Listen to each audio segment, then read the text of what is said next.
இல்லை ஆனால் சார் இப்போ வடிவேல் போலவே பலரும் கூட சொல்கிறாங்க இந்த மாதிரி அந்த வழக்கெல்லாம் தொடுக்குறாங்க, நீதிமன்றத்தை வழக்கு தொடுக்குறாங்க. இந்த ரிவ்யூ வந்து ஃபஸ்ட்டு 3 நாள் எடுக்கக்கூடாது, ஃபஸ்ட்டு ஒரு வாரத்துக்கு வந்து எடுக்கக்கூடாது அப்படின்லாம். ஏன்னா அதெல்லாம் வந்து எங்களோட பிஸ்னஸை பாதிக்குதுன்ற மாதிரி சில வழக்குகள்லாம் போடுறாங்க. அப்போ அப்படின்னா வந்து அந்த காரணங்கள் உண்மையே இல்லையா? அதாவது அவங்களால படம் பாதிக்கப்பட போகுது அப்படிங்கிற அந்த விஷயங்கிறது அதில் உண்மையே இல்லைன்னு மறுக்க முடியுமா? இல்லை, உண்மை இல்லைன்னு நம்ம சொல்ல முடியாது.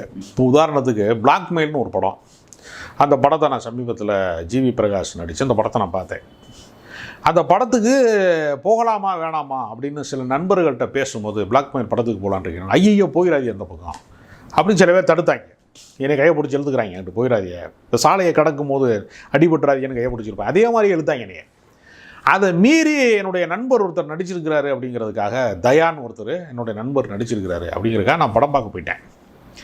படம் இவங்க சொன்னது மாதிரியான மொக்கப்படம் கிடையாது. அது ஒரு என்டர்டெயின்மெண்ட்டான படம்.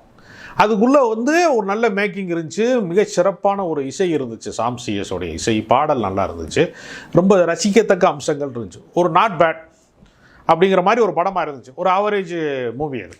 ஆனால் தேட்டரில் கூட்டம் இல்லை. தேட்டரில் கூட்டம் இல்லாததுக்கு என்ன காரணம் அப்படின்னா, இந்த நெகட்டிவான விமர்சனம் இருக்குல்ல, அது மிகப்பெரிய காரணம்.